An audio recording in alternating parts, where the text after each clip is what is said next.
So I'm going to go ahead and kick off this late afternoon session on Washington state discriminatory barriers to contracting with BIPOC firms. And we do have a PowerPoint display. I hope everyone is able to see it. And please, someone cue me when Senator Billick is able to sign in. So if we would go to the first slide, I'm going to kind of go back over some of the things we addressed during the first session. And the starting point is to look at the effect of I-200 that was passed into law by the voters on November 3rd, 1998. The essence of what the initiative said was that the state shall not discriminate against or grant preferential treatment to any individual or group on the basis of race, sex, color, ethnicity, or national origin in the operation of public employment, public education, or public contracting. Next slide.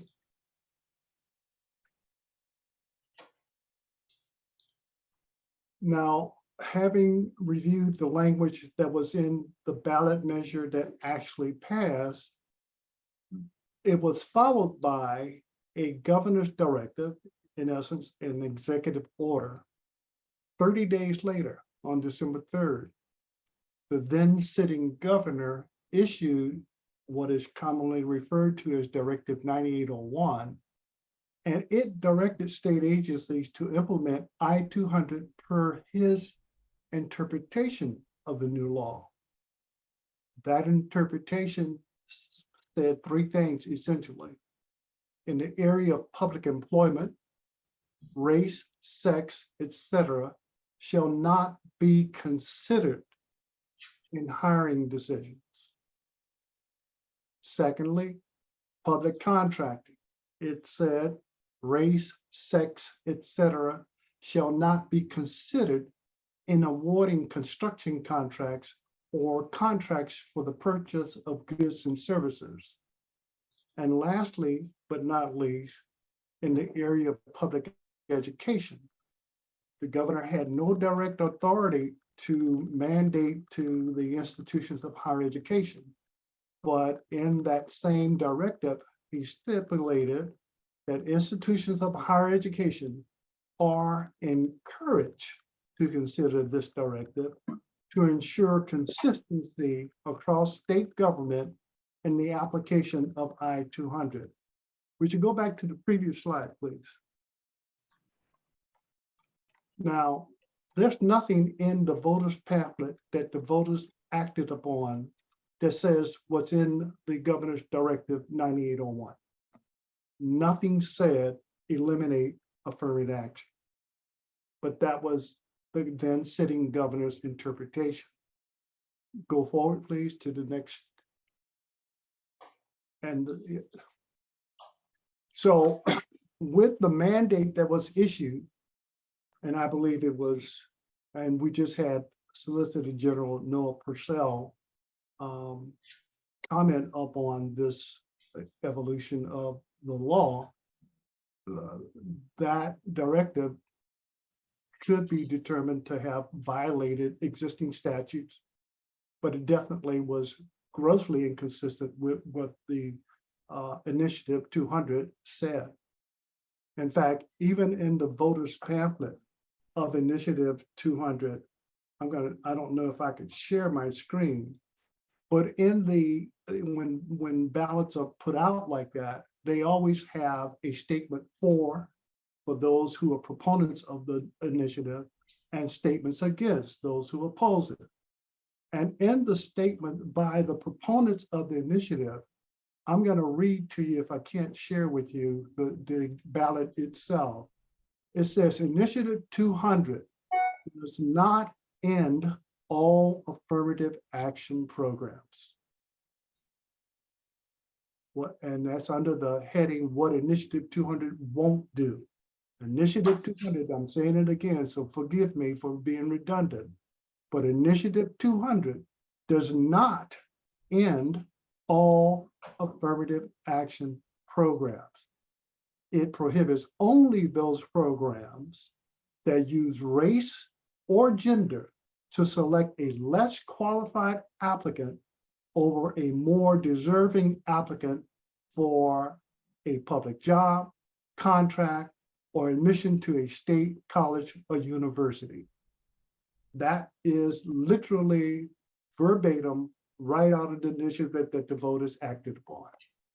So it, when I look at this, even though it was a quarter of a century ago that this thing got passed, I still find it to this day very frustrating to know that we were wronged in the directive that was issued.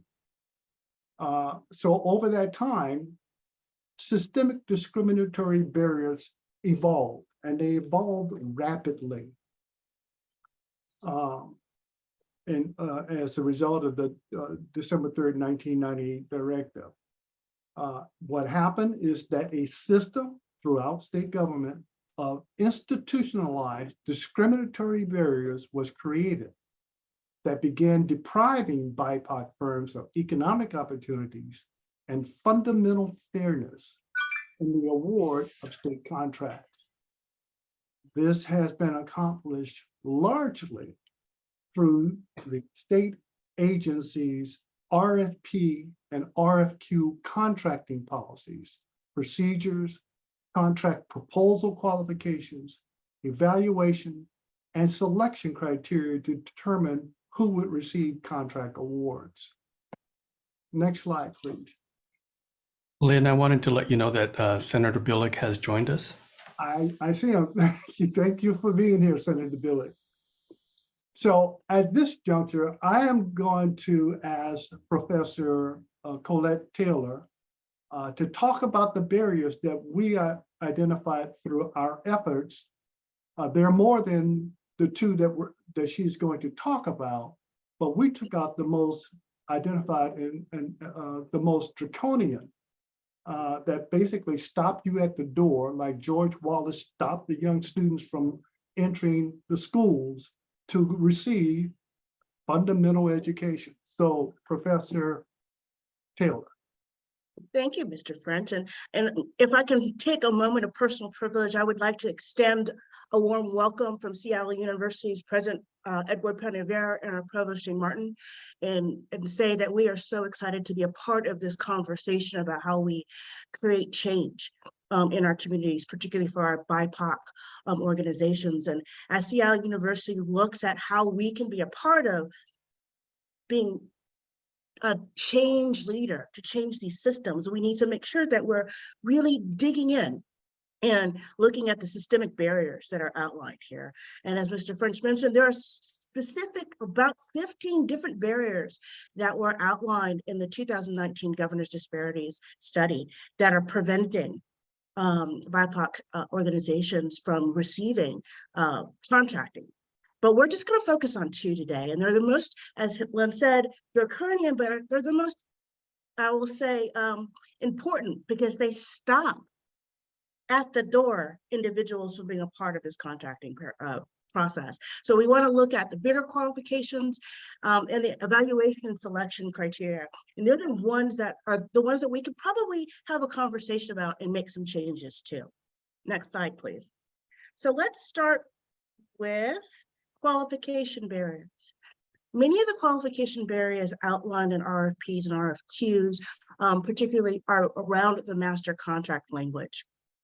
And bidders are required generally in the state of Washington to have very specific experience. And that experience can be up to 5 years worth of experiences to actually qualify for being able to apply for an RFP or respond to an RFP or RFQ. That long barrier right there, 5 years, is more than many of our firms have been in existence, particularly based on other systematic barriers that occur in the state of Washington for the creation of small businesses. as we already talked about earlier today. Many, if not all, BIPOC firms will fall short of this initial criteria. Therefore, they're not going to be able to apply. So in the following slide, we're going to talk about some of those qualifications outside of the 5 years. So if you go to the next slide for me. Beyond the 5 years, if experienced, it has to be very specific types of experience. Experience in bookkeeping, understanding the ability, understanding Washington State's indirect costs in pricing, tax advice, reporting. These are all types of qualifications that are part of the ability to apply for an RFP. Many of our BIPOC firms do not have all of these. And in the language of the RFPs, it is often written that they have to meet all of the specific types of experiences, specifically eliminating BIPOC organizations from being available. It also usually asks for schedules of values, liens insurances, the intent to pay prevailing wages. There's a sales tax requirement depending on where you are in the state, right? These are examples of qualifications that prevent individuals from actually being able to get to the door initially.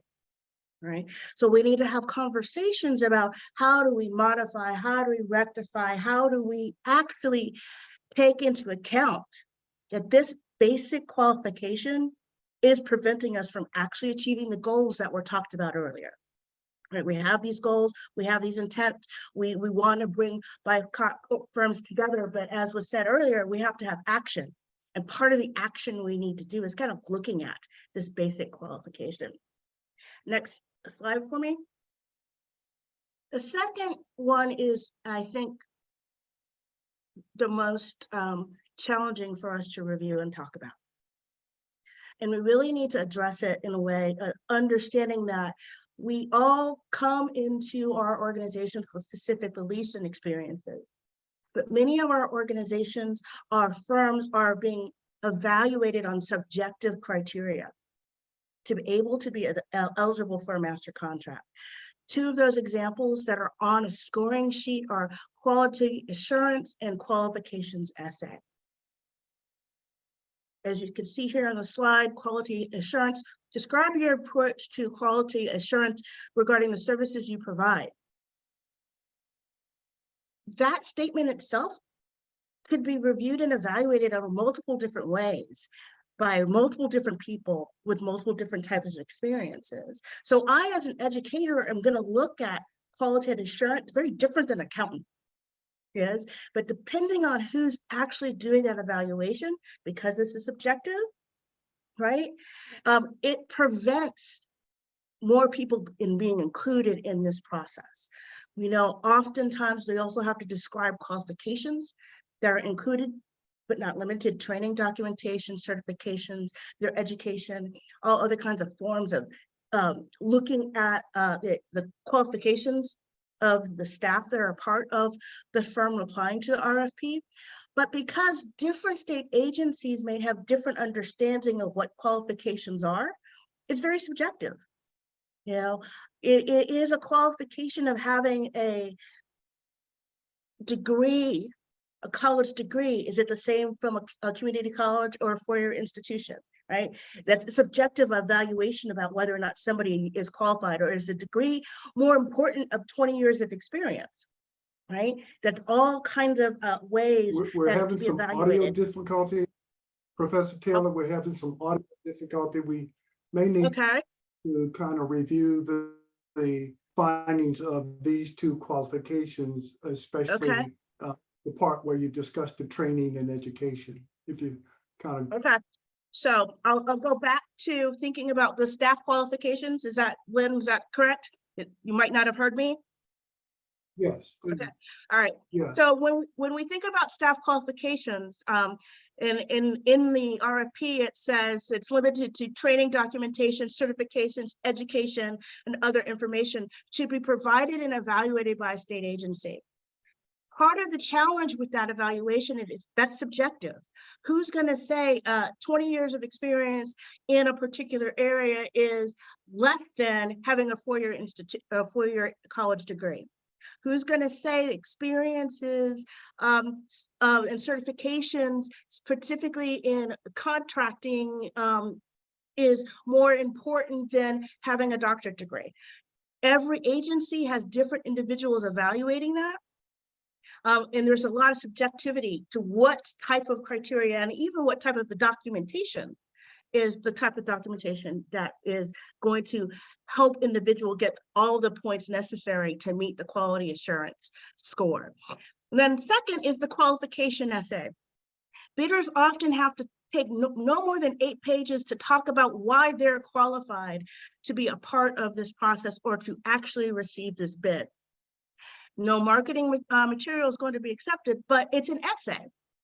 Well, how do we know that the evaluation of that essay in different organizations or agencies are actually evaluated the same way in similar ways, and how particular BIPOC organizations would respond to that qualification essay are going to be different than large firms have 30, 40, 50 people who could write that qualification essay. BIPOC organizations are typically smaller, right? So do they have the support to write a well-versed qualification essay that is also then evaluated subjectively? Okay, and as an educator, essays on a rubric, it's all about who's reading it, when they're reading it, and whether or not they found the information that they were looking for, which leads to bias. Right? So we need to think about when we look at the subjective criteria, particularly related to the qualifications essay, which requires a mandatory score of 200 points, how that can and does prevent BIPOC organizations from getting in the door to be a part of the RFP process. And these are just two of the types of criteria that prevent BIPOC organizations from getting contracts. Next slide. Please forgive me, I'm trying not to cough. One of the things that's important is that after bidders respond to the subjective evaluation criteria, the evaluation process occurs within agencies. Our state agencies are overworked. There are a lot of bids, a lot of individuals trying to be a part of this process. We also know that staff do not often have objective criteria to conduct the evaluations. If there's no objective criteria, staff are kind of left to their own devices to think about what is a good response and what's not a good response. Staff may often operate from different understandings of what a criterion really means. What is quality assurance? What is quality assurance to an organization that's an educational organization versus quality assurance for an organization that's a accounting firm? Those are different, right? And do the staff know that? Each bidder's qualification essay or narrative will vary, and multiple evaluators don't actually have experience interpreting individual essays, particularly in the same manner. Unless you are educated on how to actually glean information from an individual essay in the same manner, using the same types of tools and rubrics, that leads to opportunities for inequity in that process. And then often once the evaluations are completed, agency managers then select apparent successful bidders that might not actually always open the door for BIPOC organizations that are different, which then leads to our lack of BIPOC contractors receiving bids, as we talked about at the very, very beginning. Right. So we really need to think about and have conversations about these particular barriers. And again, these are only two of the multiple barriers highlighted in the 2019 report that we as a community need to engage in. How can we make this system better? How can we think about reframing some of these criteria? Because we have to have criteria, but it is very obvious that this criteria are preventing our BIPOC organizations from being a part of this process. Next slide, I think. I will then turn it over to Marvel, who's going to talk about the effect of the systematic discrimination on our contractors.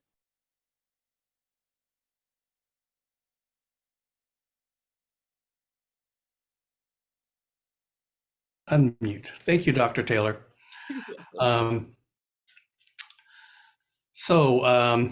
To see how all of this has affected BIPOC firms, we charted the Office of Minority Women Business Enterprises 2021 Diversity Participation Report. So with this report, this means these are firms that got through the process. They were actually able to receive some funding. So these reports from OMWBE are really telling. And state law requires that OMWBE annually report the spending by state agencies and educational institutions with certified minority women-owned businesses. But for this example, we only charted the state agencies, and this is what we found. That there are about 190 state agencies. Of the 190, 62 agencies reported. 128 agencies failed to report. But of the 62 agencies that did report, there was a spend of $5.2 billion in public works and procurement. Of that 5.2, only 135 million was awarded to OMWBE certified firms. That's 0.026% of $5.2 billion. And this means, with it being OMWBE, this is not just BIPOC firms. This is BIPOC firms and white women-owned firms under OMWBE. And we'll also note that out of the 62 firms, 8 firms reported they didn't spend any within OMWBE certified firms. So as you can see by the graphic, 0.026% of the 5.2 billion is pretty dismal looking. We can further drill down. I don't have it charted out in a graphic for this presentation, but know that if we further drill down to see the spend for minority-owned and women minority-owned firms, it's going to be even less than that. There are several agencies that spent less than 1% of their budget, and a majority of the firms spent less than 1% of their budget on OMWBE certified firms. So as Lynn and Dr. Taylor presented earlier, over the past 24 years, RFP and RFQs have been written with qualifications and evaluations and selection criteria that favor the large corporations that are predominantly white-owned. And plus, over the past 24 years, there have been really no incentives for procurement officers to hire BIPOC firms. My company as well. I mean, my company has been certified for over 15 years. I have put in so many hours responding to RFPs that at a certain point I had to say, I need to work on my business and I have to stop responding to RFPs. And it's only been within the last 3 years that I actually got a bit of business, but only as a second tier, not something that I was able to apply for. Next slide, please. So in conclusion, it's taken over a quarter of a century for the barriers of BIPOC firms to be created. Without legislative intervention, it's unrealistic to expect that these barriers will be eliminated in 1, 3, 5, or even 10 years for that matter. And we are, basically raising a red flag saying we don't want to wait that long. So we definitely need legislative leadership working in partnership with our BIPOC community to overcome the 24 years, just about a quarter of a century, of systemic discrimination. So I will now pass it off to Lynn for our final part of the presentation to get into the panel. Next slide, please. As Martin Luther King once said after the signing of the Civil Rights Bill, where do we go from here? And I'm raising that same question for our legislative leaders. Where do we go from here? We know a lot now today, thanks to the 2019 Governor's Disparity Study, and we are appreciative of Governor Inslee in initiating and having that study done. We are appreciative of Governor Inslee executing Executive Order 2201, rescinding the 1998 Governor's Directive, which allows us now to actually have a realistic conversation. So what we have discussed among our panel organizers and supporters is, how about a public-private legislative task force comprised of Senate, House, and BIPOC business leaders, both nonprofit and for-profit, who would perform the following. First, review the findings and recommendations of the 2019 Governor's Disparity Study. I know for a fact, many people don't even know about the study. And those who might know about it haven't read it. It's 234 whopping pages. So you really have to have some true incentive to want to sit down and read and digest what it is actually saying. But if there's a commission group who is charged with doing just that, we might bring more information and data to light.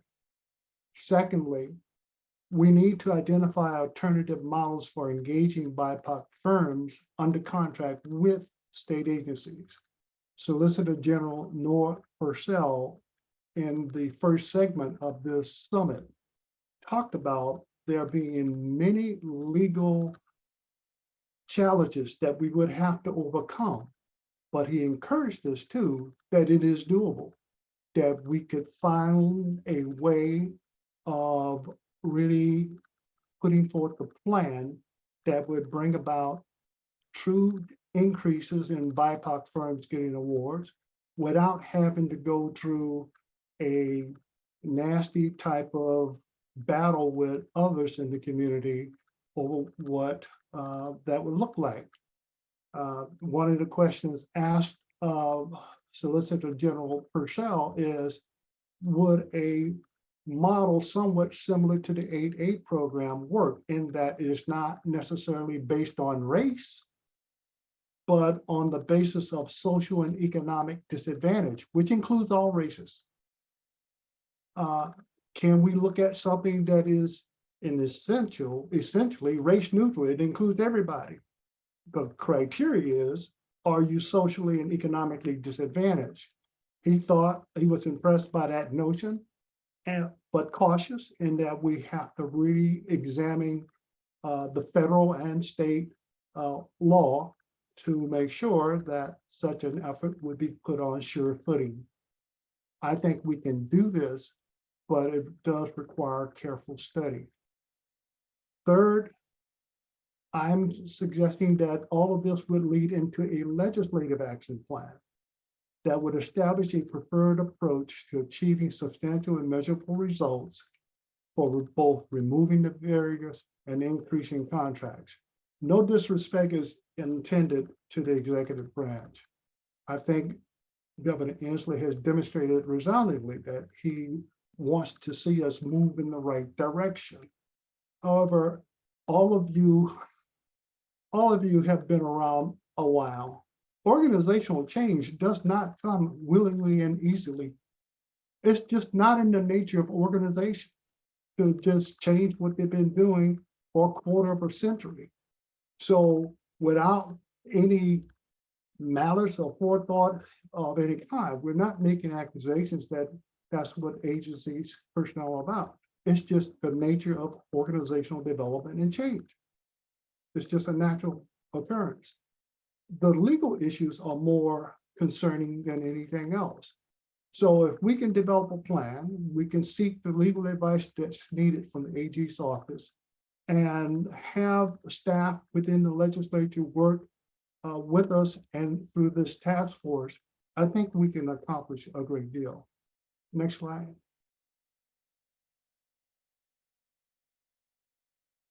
There needs to be accountability for what happens.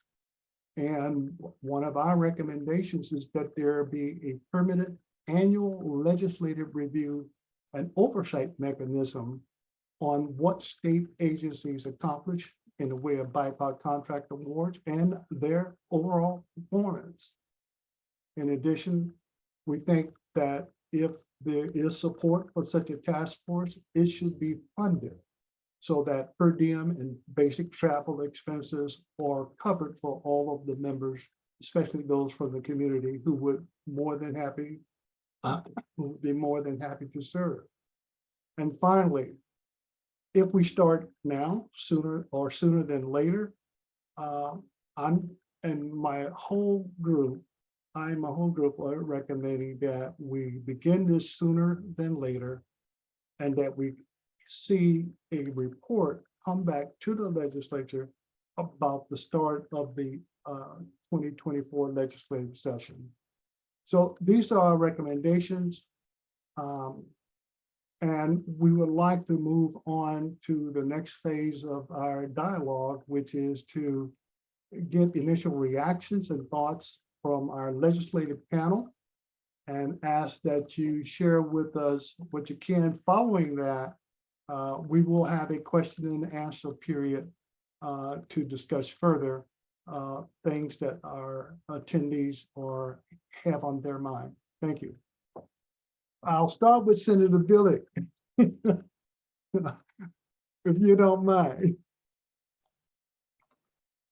Hi there, thank you. No, that's great, I appreciate that. Hello everyone, sorry I was a few minutes late getting into the panelist side. I was on the webinar side, so I was sitting there and watching and enjoying the beginning of the PowerPoint until I realized I was in the wrong place. But glad to be in the right place now so I can chat. And really glad to be here with all of you. I see my colleagues from the legislature here who I work with closely, and Francis and Marvo, good to see you as well. Good Spokane representation here.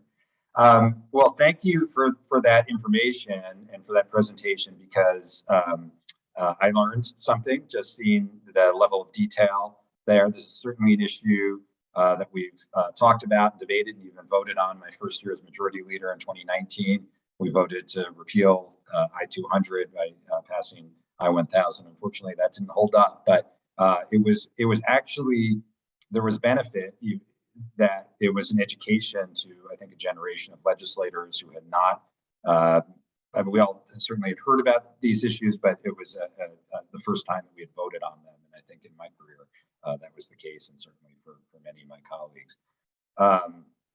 But it's good to get a refresher, and I feel like I've had two refreshers because I was at the NAACP Freedom Fund banquet in Spokane on Saturday night, and the guest speaker, Roland, oh no, I'm spacing those last Martin.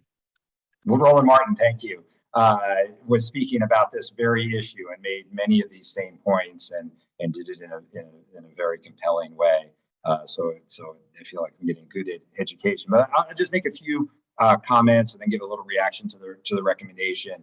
First of all, I want to stress, from my perspective, I think for many of my colleagues, the importance of this issue about helping BIPOC firms to have access to state contracting, and to make sure that process is fair and accessible.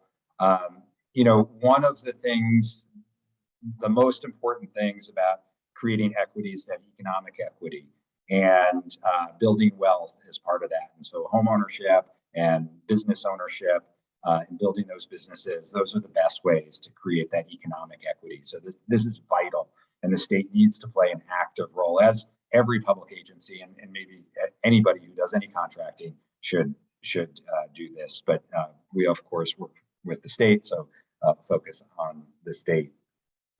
I think there's, a couple steps in fixing a problem or improving a problem. One is first recognizing the problem. I think you've done a nice job of doing that. I think the disparities study helped with that. I think there's sort of a general, more societal recognition, but not everybody's there, because I remember even when we had the I-200 debate, that wasn't unanimous. I think we passed it narrowly on the last day. I remember Representative Stonier and Representative Riccelli were the whip and the floor leader. That was a crazy last day. That was one of the things we passed. We were sending messages back and forth to try to get done by the midnight deadline, and we were able to get it done. But that was not easy to pass, and that's because there's not a recognition by everyone that there's a problem that needs to be fixed. So while we've made progress there, there's still more work to be done. And then once you recognize the problem, what's the fix? And I think you put forward a very reasonable suggestion to create a legislative task force. It's interesting you mentioned about providing stipends for people to be on there. That we did pass a bill a few years ago, not for basically every task force to be able to do that, at least for low-income participants. And the Office of Equity is in rulemaking right now on that. So that hopefully is something that will be in place for every board and task force. So because you can't really get a full representation of input from the community if there's a whole segment of the community who says, well, I can't afford to take time off or to travel for that meeting. I think the other thing, and you made a really good point about, I think you're really focused on the legislature. We do have to include the executive branch, so there would need to be executive branch members on that task force. And because typically we pass a task force either in a bill or in a budget proviso. The governor, of course, can veto that. And there have been instances where the governors do veto things where they say, hey, we don't want this task force with no representation. This task force that might affect us, our agencies, and have no representation. So I think that's important. And just another way to go, because passing a bill or budget proviso is not always the easiest thing. There's also another option I'll just throw out there, which is an executive legislative task force, where the governor can just create a task force and do that both ways. I get why you would want it to be legislative. One, it'll come with some money, and two, your point about the legislature maybe being more in the lead is well taken, and that would happen if it's in a bill. But I wanted to throw that out as a backup plan as well. Let's see, what else do I want to say? One of the things I hope the task force would look at, I'm just doing a little research in preparing and getting some staff help on some data. Notice, it's striking that how small the amount of state contracting is for OMWB firms, but even more so, also striking to me was that over half of that contracting that did happen was from WSDOT, from the Department of Transportation. So I think one of the questions I have, and you may know the answer to this, if not, it's something the task force to look at, is to say, what is Department of Transportation doing that they're at 6%, I believe, it's the number I had, that, that's so just dramatically bad, even if that's not as high as we might want it to be, dramatically higher than any other agency. So what is it that they're doing that's working better than in other agencies was one question I had. And then the last thing I'll mention, I'm interested to hear my colleagues and to get to the Q&A as well. I want to mention Senator-elect Javier Valdez, who has been in the House and is coming over to the Senate. I'm really excited about that because he's an expert in this. I met with him over the summer, anticipating he might be coming to the Senate, and I asked him, what do you want to work on? And this is his number one issue. And it's also his day job. He works for the city of Seattle and works on contracting. So I'm excited. It's too bad the House is going to lose him, but I'm excited that we're going to have a real champion in this field and hopefully on the state government committee to be able to help lead our efforts. So I appreciate the information. I encourage you to keep in touch. I'm very supportive and interested in working with you on solutions. Thank you. Thank you very much, Senator. I do know Javier. I'm an ardent supporter of his, and you're absolutely right. He would be a tremendous asset in serving on this task force or just in his role as a state senator. So we're looking for great things coming from him for sure. Okay, I'm gonna flip over to Senator, sorry, so used to saying Senator right now. Representative Marcus Rochelle, Majority Whip for the House. Well, thank you. And as I always joke with Senator Billig, House members, we don't nap after 5. So I'm here. I'm glad we got it under his nap time. It's great to be here. Thank you for this very thoughtful discussion. Thank you to my other colleagues for joining, for our Spokane folks for all the work they do in our business environment here and with our community. It's really impactful. Yeah, I mean, I'll start by saying I worked part of a revenue cabinet team on a transportation package with Senator Javier Valdez, and he helped impact our capital budget in the House, et cetera. And we have a number of members that are really wanting to dig in. So I think they're excited. I'm sure they're up to speed with some of the discussions. I think a legislative proposal is completely in line. I mean, let me start by saying, though, it doesn't go far enough. Like, I think we as the legislature can ask some hard questions earlier to find that 128 entities failed to report. Like, that doesn't need legislative action. We need to understand why. If we as a body on behalf of our representatives ask folks to do something. So that's something I think that we can look into. Also, you know, I'm interested because commerce has been so connected with business. In the past, we actually had way back when we had regional representatives that would go out and provide technical assistance. So what is our responsibility to staff up to maybe look at opportunities for that technical assistance?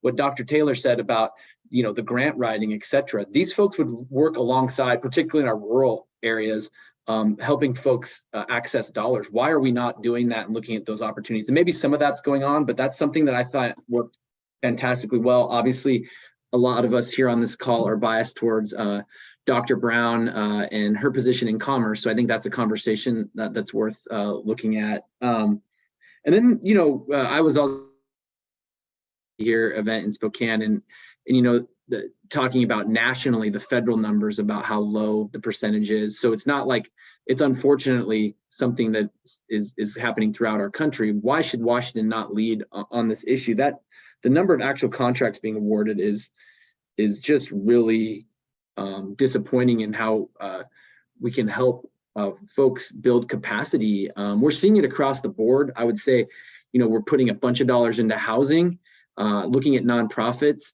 and really wanting to invest equity into nonprofit firms. And, you know, here in Spokane, we didn't even take advantage of rapid rehousing dollars. And one of the things we, you know, Catholic Charities and Volunteers America are at capacity, and we don't have firms here. And there's no reason that we can't be building that up. And so we put dollars into helping build that capacity.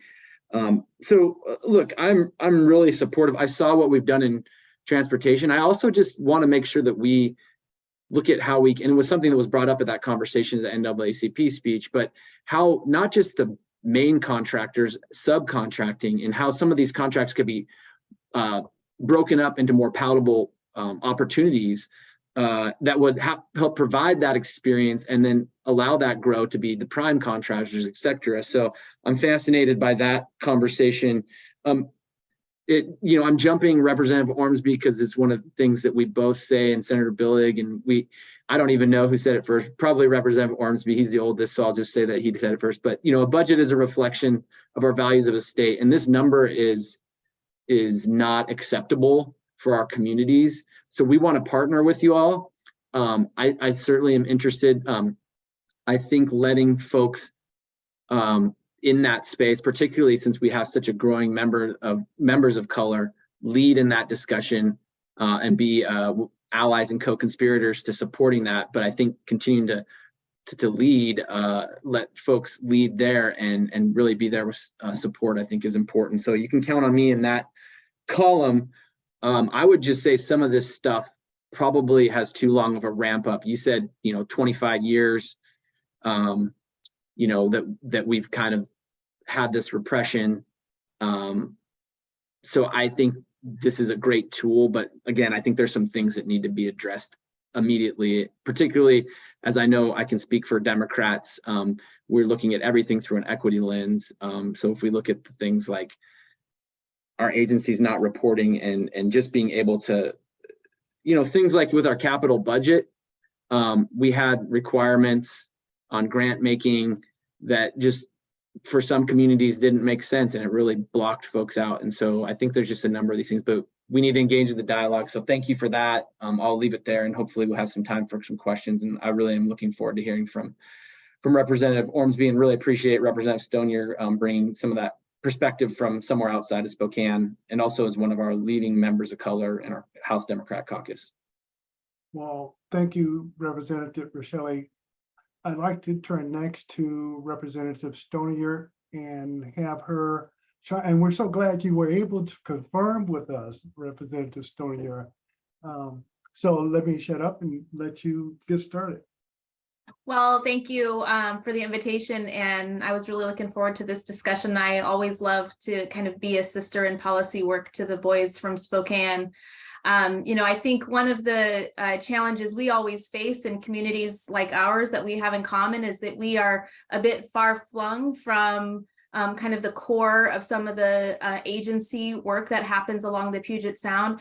So I'm always really sensitive to when we get into the legislative side of this, because oftentimes there are community partnerships in our communities that are doing work that otherwise gets disrupted when we're not asking the right questions at the policymaking level at the state. So I'm very sensitive to that because I see it happen in my community all the time. And I know Spokane is a good partner and kind of keeping an eye on that. Always invited, appreciate getting invited to visit Spokane. I was there with GSI not too long ago, and really love the opportunity to kind of share our shared challenges and values and wins. I have two questions that I'm hoping will get answered maybe just in the chat and or in some other way. My first one is similar to Representative Riccelli's question, although maybe a little bit more nuanced. The technical assistance that can be offered, what is there, and if anything, and if it's not being accessed. I think access is a word as an educator of color I talk about and think about all the time. We may think we're providing assistance, but if there are reasons that communities are not accessing it, I think we need to know about that, because it just means it's money down the drain and we're not making an impact on the communities we intend to. So I'd like to know a little bit about if those programs are in existence, is there also a barrier to that accessibility? And then secondly, my question is just how many firms are there? What percentage of firms that qualify for this work are BIPOC and women owned? Because I just want to have a little stronger grounding in the data that I saw here earlier. So if I have an idea of how many of those firms are up and running and are overlooked, that would help me a great deal. Okay. Some just initial thoughts. I really appreciated listening to Dr. Taylor talk about what kind of criteria makes sense. I think we have seen a system of, I'm a teacher by trade, so a system, public education system that was created to help some achieve and intentionally created to help others not. And unless we disrupt those structures, it's not going to change. And so one of the structures that it gets in the way of learners all the time is essay writing and criteria that mean things different to different people. And so I'm really interested in being a partner and kind of bringing some clarity so that folks know what the ball game looks like before they pick up the bat. And I think that can make a big deal of difference in just accessibility to the funds we have available.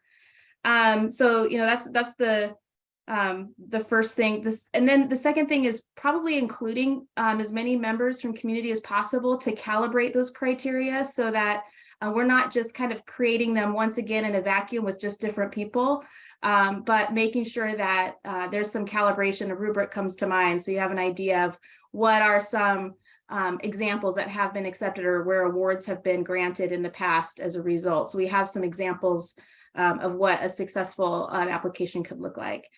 The last thing I'll say is, we have a growing effort here in Southwest Washington, a Hispanic chamber, and some DEI efforts at our local Vancouver chamber. And I would love to make some introductions or to invite those friends from my community into this work so that we have, as Representative Riccelli said, a united effort from parts of the state that are really starting to feel the pinch, not starting to feel the pinch, but starting to talk about the pinch they've been feeling for decades.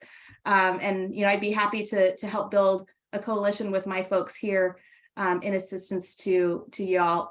Your recommendations, I would probably echo what has already been stated. I don't have much to add there, other than if some of this work can be done without a task force, because you've got business partners, I think that can potentially slow the process down. If you can get good folks together to make strong recommendations, then I'd look for anything that could help expedite the criteria being rewritten so that we can make forward progress in a shorter amount of time. But other than that, I don't have much other to add. I'm looking forward to any questions that may come, and I'm sure Representative Ormsby is looking for his moment on the microphone here. Okay, well, real briefly, Representative Stoney here, I worked for several months in your neck of the woods, conducting an outreach to increase the number of certified firms, and I made some good friends while I was, and that was this year, so I made some good friends while I was there with the Hispanic Chambers of Commerce and others. We have good people here. I'm glad you were able to connect. Yes, you have excellent people there. They were very supportive and cooperative in my efforts to work in that part of the state. The other thing is we will need to get back with you on a couple of your questions, but on the technical assistance, I know that OMWB was endeavoring to get a program out. I don't know the status of it, but it was only a few months ago when the RFP came out. And but at least in one instance, it hasn't really started yet. There have been some other efforts that may be in place today, but I think they're rather spotted at best. So a lot of attention needs to be paid to that technical assistance piece without question. I'll stop there and go to Representative Tim Ormsby and look for your thoughts on what we've shared today. If you don't mind, Lynn, could I piggyback off of your last answer regarding the technical assistance? Sure.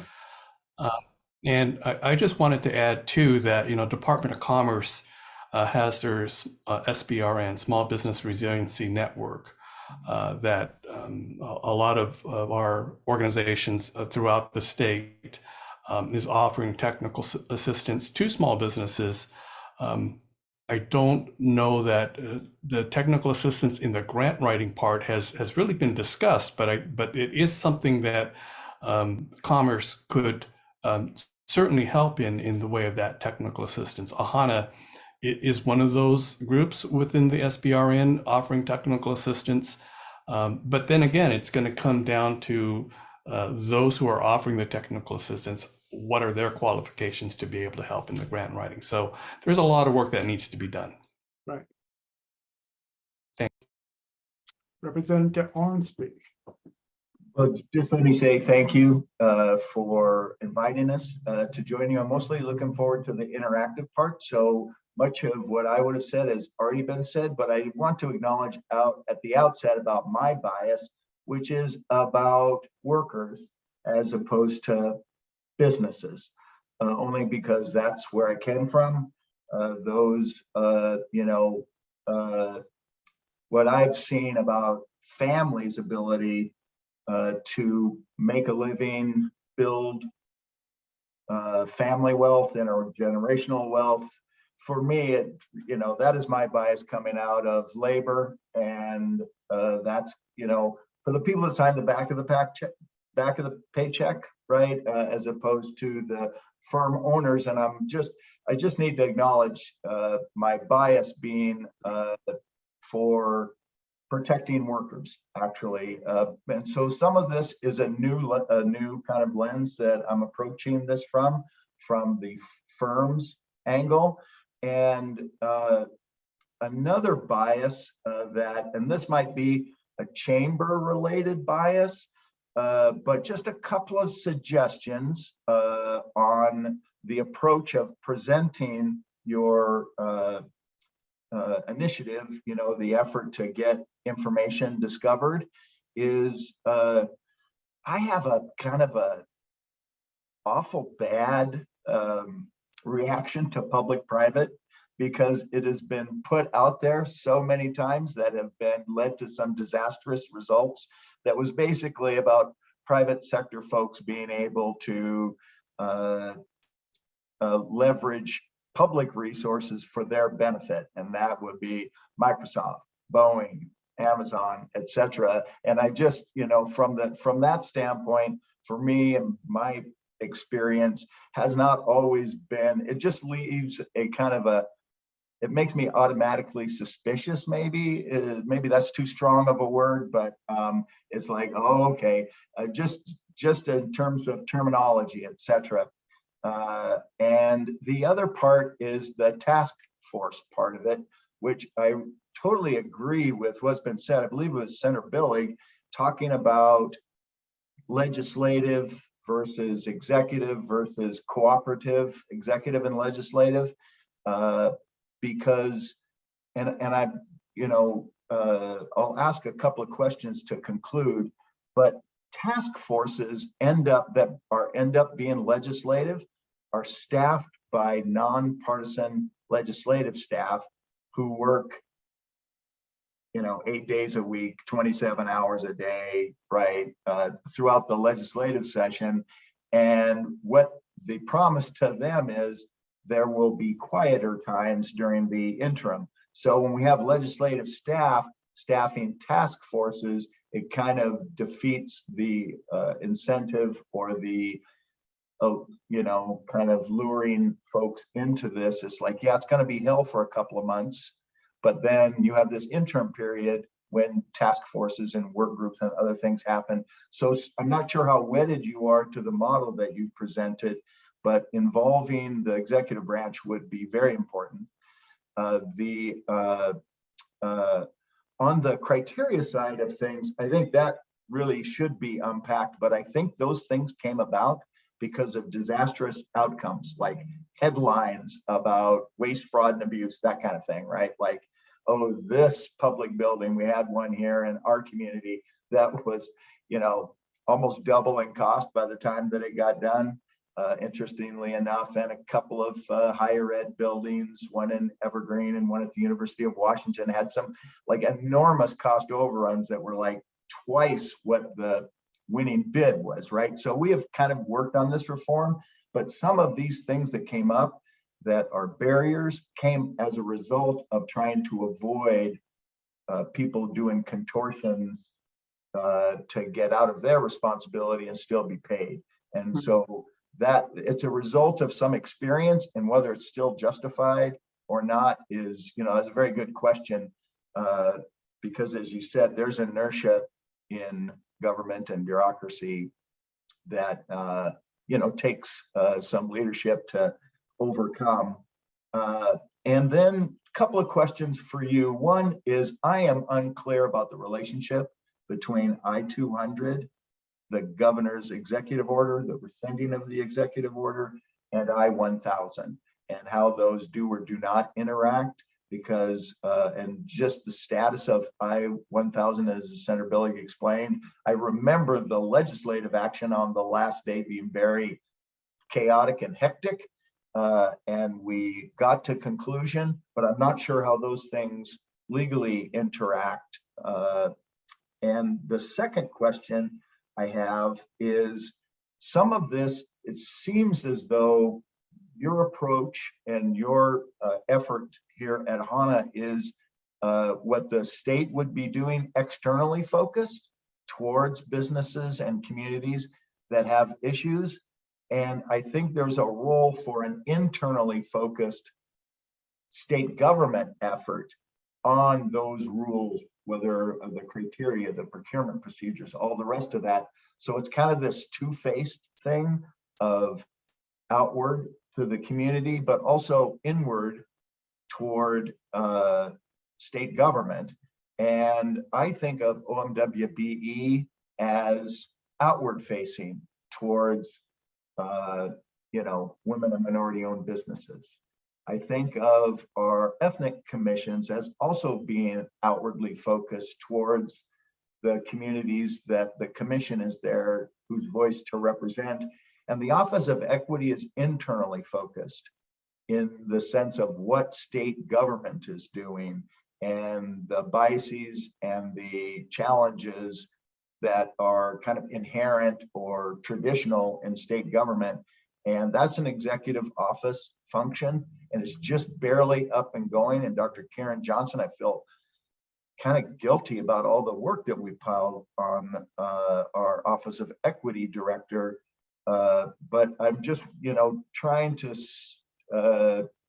if you have a plan in place, and I just wonder how wedded you are to that and what we might be able to do kind of creatively to get to the result of a report and data that can be used, and involvement by who would be necessary to be involved in that. And I'll just leave it at that, and look forward to a little interaction. I appreciate your questions and your points as well.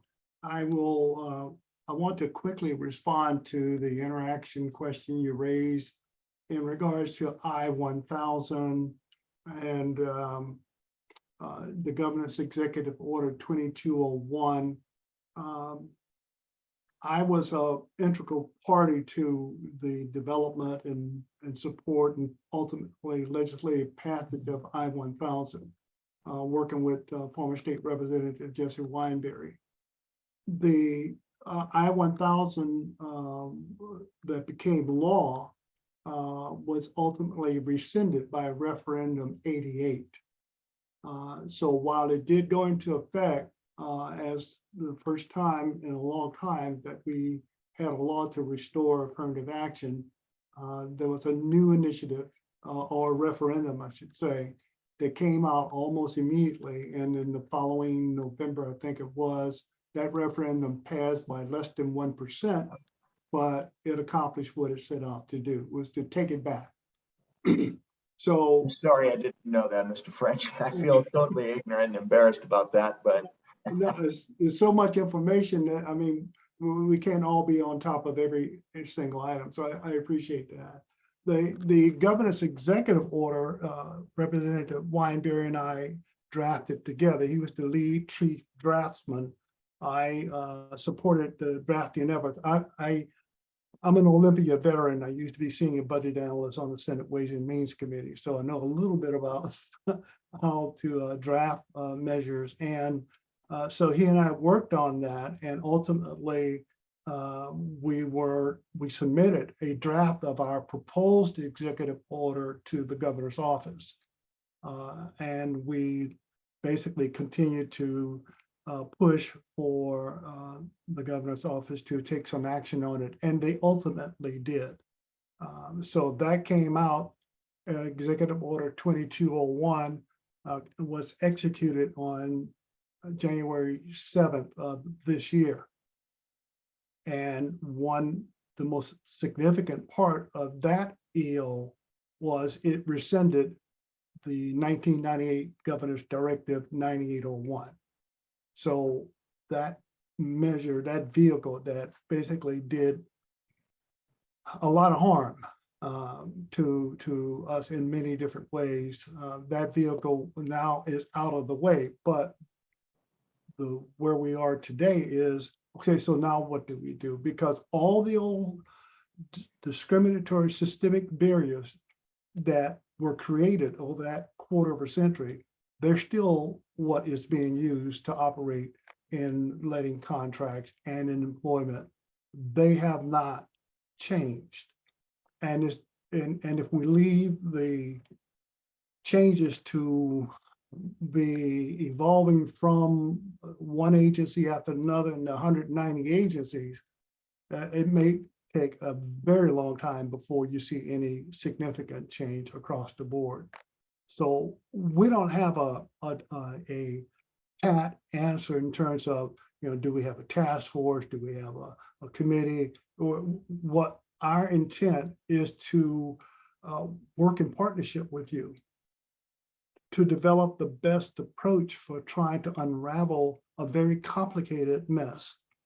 And with that partnership, you're hearing directly from community-based organizations and businesses that are suffering from the consequences of bad law, so that you can hear firsthand So we don't have a set intent, a set mind as to this will work better than that. Senator Billig's point is very well taken. We do need to incorporate the representation from the executive branch in this effort.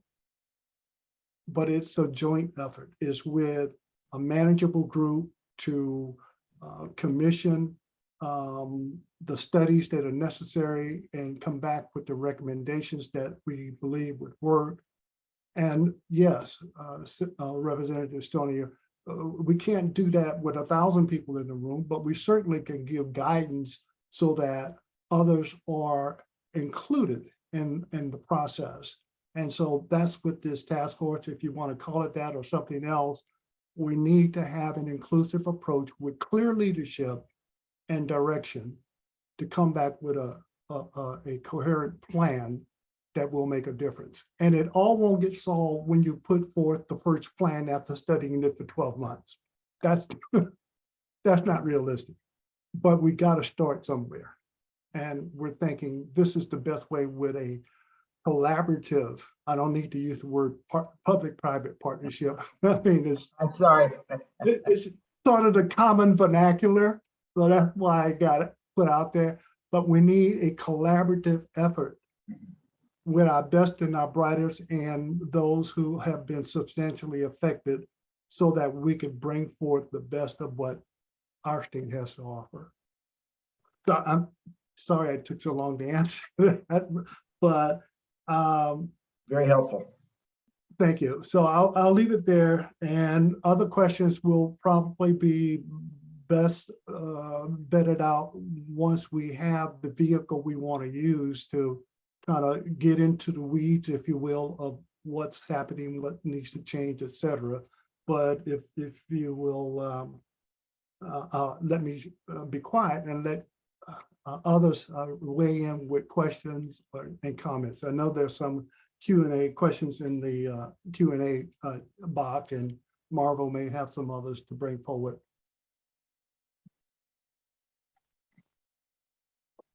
Marvel. I don't have any to be brought forward. A lot of them are primarily answered. Just and I'll just read them out. One said that PTAC can help firms navigate government contracting and certifications. I agree with that. I know that my firm has worked with PTAC in the past. One to make sure that my firm had its all its resources put together, but also to participate as much as possible. But then again, it's that whole problem of, do firms know of PTAC, and are they able to access that? Did you say what PTAC is, Marvel? I'm sorry. I don't know PTAC by the acronym. Lynn, do you know the acronym? I have it, Marvel. This is Joel with the SBA. It's the thanks, Joel. Procurement Technical Assistance Center of Washington. And every state has that. And we have a PTAC over here co-located in Greater Spokane, Inc. And there is a PTAC position, which actually they're currently interviewing for down in the Tri-Cities. And there is a PTAC over in Coeur d'Alene, Idaho. And then there are also other PTACs sprinkled around the state. And that's their primary task, is to work with firms interested in federal contracting and making sure that they're entered into the strategic awards management system and start to give them a step into potentially the 8A program, but certainly state, local, and federal contracting. Thank you. Yeah. I'll comment real briefly on PTAC as Marvel has. I am still an 8A certified of SBA firm, and PTACs are invaluable. They are very knowledgeable. They are tenacious at getting you through the rigor and detail of federal contracting. And honestly, I don't see why the state would have to reinvent the wheel to do what PTAC always does on an exceptional basis. So it would these kinds of ideas and facts can evolve from whatever vehicle we use to study the matter and come back with a plan. But, rather than have OMWBE put out a $1 million RFP to set up technical assistance in one part or all of the state, why aren't we even looking at another entity that's, what was PTAC chartered by the federal government? I know it's under contract with SBA, Joel. Yeah, I honestly don't know. They were around long before I joined the SBA, and I don't know the roots of PTAC. To Right. be quite. Okay. Yeah. I have another question. I hope Lynn will be able to look into that and get back to everyone on that. Sure. There is a couple of questions that I wanted us to take before we round up. One is from an anonymous attendee. This person wanted to remain anonymous. He said, I don't know whether this number is correct or not. He said 98% of minority construction firms are non-union. The State Department of Transportation and most large governments are adopting rules that essentially require a firm to be union to access government construction contracting.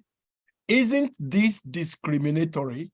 That's a question. I don't know if Representative Ormsby want to take that, but my former chair, Ben Kabudo, has a question which probably will go to Joel. If an agency is getting federal money, are they mandated to follow the federal guidelines on contracting? How are they enforced? So let's go first with our legislators to answer the question about from the anonymous questioner. And so just a little background, and I saw that one of the barriers that was listed was prevailing wage compliance, which in my world, I'm a high school educated concrete finisher, union concrete finisher, and prevailing wage is like the minimum wage that you can accept. If you're using public dollars in the state of Washington, federally, it's mostly associated with highway dollars, but it's much more complicated at the federal level. At the state level, if there's $1 of public money from a state entity into a public works, then you have to pay prevailing wage, which is in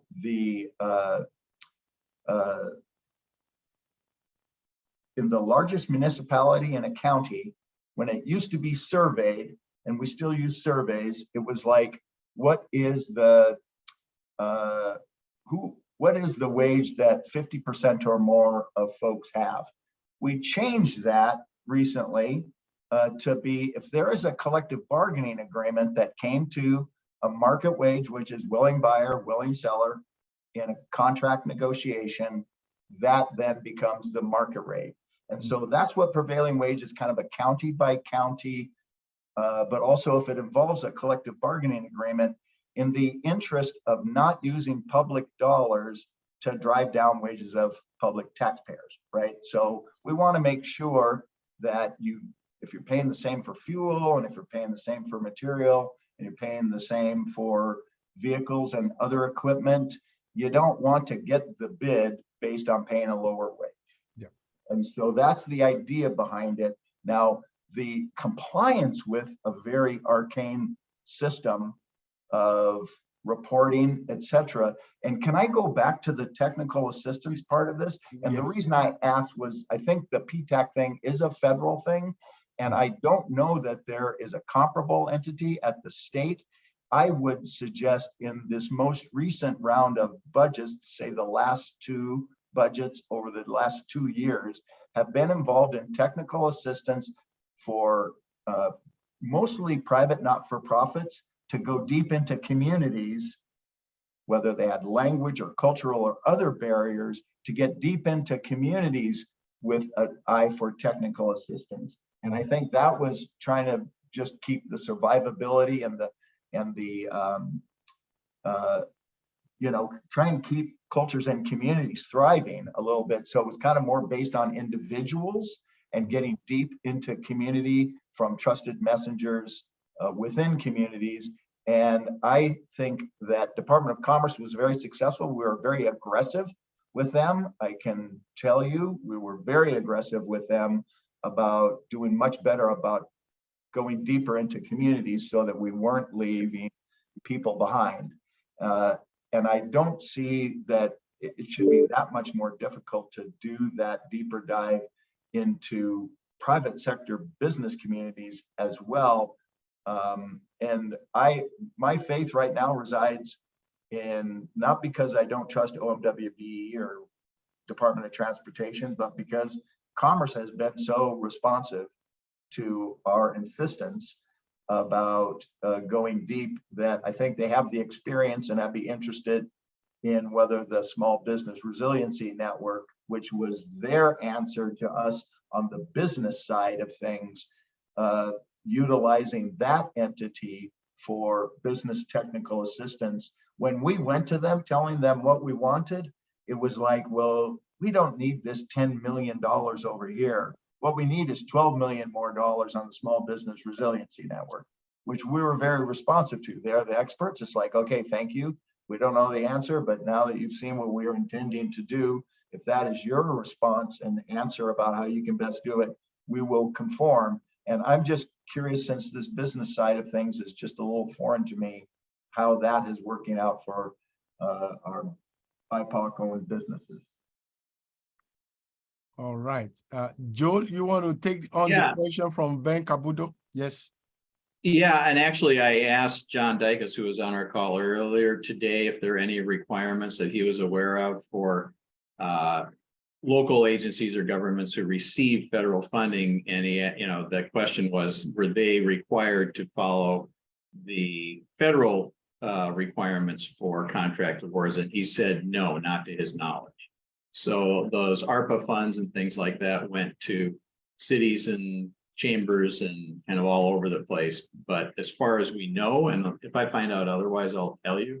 But as far as we know, it's not required. And then I did just double check on PTAC funding. It's funded in part by the U.S. Department of Defense. All right. All right. Thank you. One other question. In an environment where race neutral practices in effect sustain a ubiquitous culture bias, what tools are available for changing such a culture? I'm looking at Representatives Tonia and Marcus Riselli to see if they are able to take on this question. In an environment where race-neutral practices in effect sustain a ubiquitous culture bias, what tools are available for changing such a culture? Representative Tonia first. I'm going to make sure I understand the question. What tools are available for? To change such culture, a culture where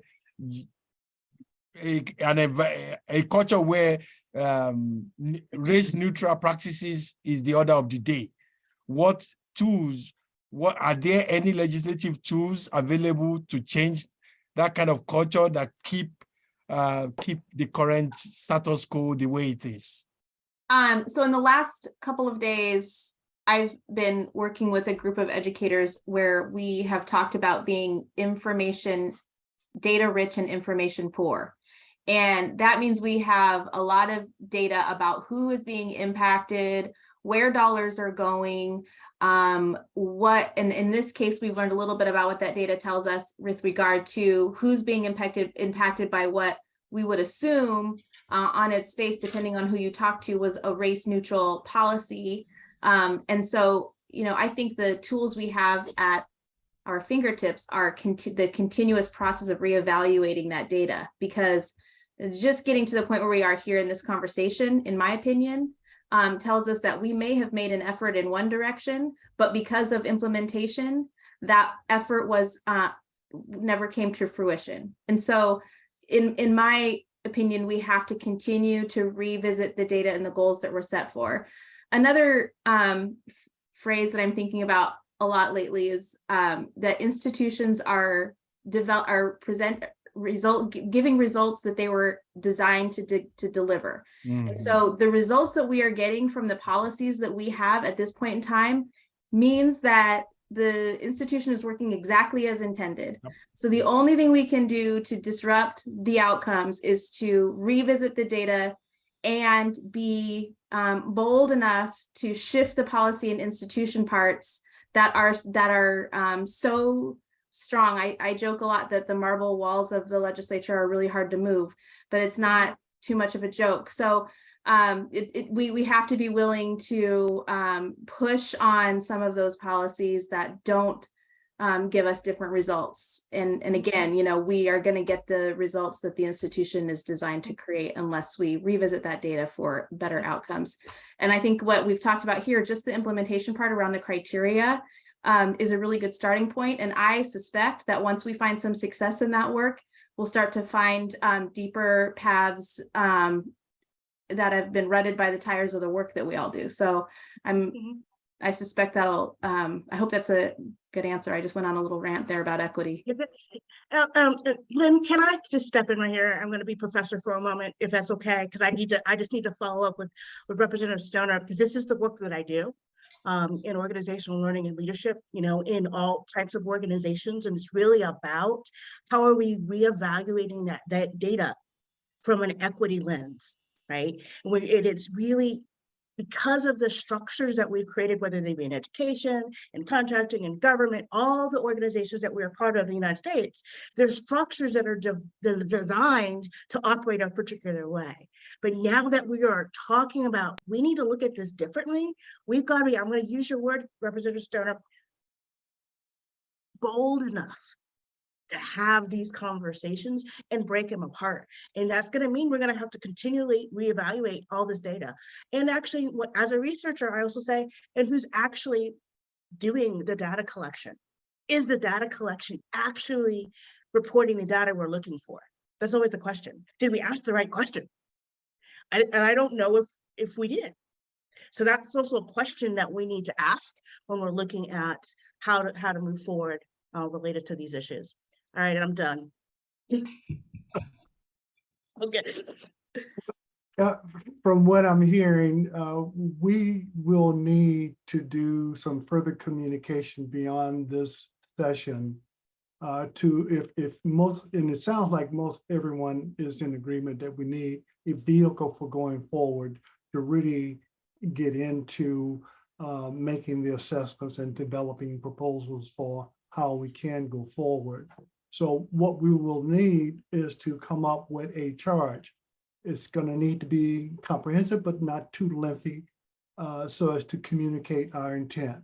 And so I would like to be able to follow up with all of our legislative leaders and our supporters here in the community to develop a charge that's comprehensive, but not verbose, that would allow everyone to weigh in and say, okay, that sounds like what we want to do going forward, and we can get this done with all of the inputs that have been offered today.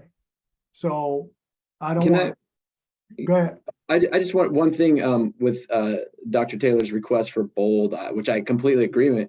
And I'm going to say something that's not bold, though, is like, even if we're not being bold, if the Black or African American population is 3.86% in Washington State, then like, shouldn't at the very minimum there be contracts, not some number under 1%, or, you know, so like and that's not good enough. Like, I absolutely think we need to be bold, but I'm like, a baseline should be, you know, the work, the amount of money going to like just proportionally, and that is not a bold argument, and that is not the direction I want to head, but that should be like the bottom, you know, this under 1%, you all, I'm so grateful, you know, putting it in our face and being the mirror for our communities, because it's not acceptable. So you're absolutely right. And I would just add, what kind of accountability would actually work? Well, certainly not 128 agencies failing to report. Like, that's what I'm taking here from today. That talk about institutional fail. I don't know the extent of that, but just let you know that I'm very interested in that and concerned about that. Indeed, it's massive, to say the least. And I'm not disagreeing with Representative Riccelli at all, but I've been on this call since 1 o'clock. So I do want to just call back to when Noah was here kind of talking about the history and the guidelines that we have to operate within when it comes to federal and state law. And to the extent that, whether or not a quota is something that we can actually address at the legislative level, because I know he addressed that a bit when he was here earlier. Right, he did. What Marvel and I promised to do is, we got the whole recording. We're happy to share it with you as well as the attendees. We have the slides. We're happy to share them as well. And we will follow up with you. We'll take responsibility for following up with you to make sure that we've got all of your inputs for the charge to go forward. And then once you have seen that and you've signed off on it, we'll look to your leadership for how to make that happen, because obviously we're dependent upon you for making stuff happen that we couldn't do on our own. Any last words for the good of the order? I'm just reminded of something we were reminded of at the Freedom Banquet on Saturday night, which was Chris Scott King saying they let Martin do some things, but they killed my Martin when he came after their money. True. True. And so I think that's that's something to keep in mind. And that is my focus, is dollars and where they go and the kind of good use that they do. And the other thing, just one last thing, given some of these vexing issues that have been going on for a long time, when we did some sentencing reform thing in the recent past, I went to our staff and I'm like, this is what we're trying to do. And a couple of basic questions got asked that I went back to the advocates, whether they were members, legislative members, or members of the community, was like, I get this seems like a really good idea, but for state government to operate in this space, we've got like 3 options, and here they are, and these are the benefits and drawbacks to each one. That made it so much simpler. It narrowed down this wide open field of possibilities to like, okay, we can more narrowly focus, and I will commit to doing that when I feel like I can articulate your the desire of the information you want, and the some outcome related stuff, and ask our very competent staff, how do we go about engaging state government in finding these things out, whether it's at the legislative or executive or agency level, which I guess would be the executive level as well. Well, points well taken. And I will close in saying 2 things. Number one, we have an outstanding agency in the Department of Commerce. Of all of the state agencies, and my hat's off to Lisa Brown. They have embraced, as Marvo described, the minority groups, BIPOC groups that have worked with commerce across the state, quite literally, which is a very commendable achievement. And the measures that have gone through commerce to have significant impact upon the community are well appreciated, without a doubt. Marvel, if you want to comment on commerce, because there's lots of good stuff to say about them in factual terms. There's not much I can say about commerce except that they are just doing exceptional work. The Small Business Resiliency Network was set up through commerce just in the right time during the start of COVID to make sure that multi-ethnic and BIPOC businesses weren't left behind in the way of information and to receive and apply for COVID relief funds. It's now expanding past that. There was a comment in one of the questions about a $200 million community reinvestment plan that the Department of Commerce has, and how they were just amazed that many state officials aren't even aware of this. So, you know, in my opinion, Commerce is doing excellent work. We want to continue to work with Commerce to expand their thinking and their programs of what they're trying to do. Definitely, a lot of small businesses are benefiting from that. But I think the essence of what we're trying to do here today is to basically, you know, bring the issue front and center to make sure that that it's not just one agency leading the fight or leading the charge, to make sure that BIPOC and multi-ethnic businesses are receiving their fair share of contract work. It's got to be throughout the all the agencies, and you know, to see the spend, the very low spend from those who reported, is just unacceptable. And so, you know, it just can't be Commerce doing the work. It's got to be all agencies doing the work throughout. Right. With that, Marvo had the final word. I'll say thank you all from the bottom of our hearts. A lot of hard work went into this, but the results are very gratifying. So thank you, and for your participation. Thank you. I do also want to say that, you know, there are a few Q&As that are in there. We have them. We'll have them, and so we will definitely make sure that we get responses to you, so that we can go ahead and end the rest of the summit today just a little early. So for those of us who've been on all day, who definitely need the break. So thank you so much. I do again want to thank everybody that has participated. Our committee, Lynn French, who led the charge on this, Dr. Taylor with Seattle University, and her two, I don't want to say interns, is not the right word. My former doctoral students who have now graduated Doctoral in this students, process. yes. So now newly minted doctors.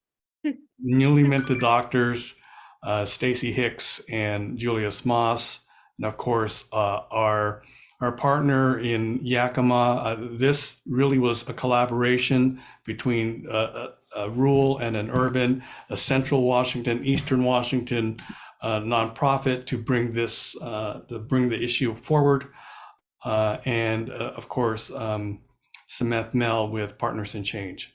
So a great collaboration. We hope that this is the first, no, I'm going to say hope, this is the first of other summits that will come about. We hope to expand the group that starts working on this, to give others, those of us who've been working hard on it for the last 4 months, a break and have new voices and new minds put together the next summit that we can present. So. Excellent. Francis, do you want to end with anything as our welcome? No, we are person? past time. Thank you so much, Okay. everyone, for coming. We love you all. Have a good one. Bye-bye. Thank you. Bye. Bye. Thank you, everyone. Thank you. Good day.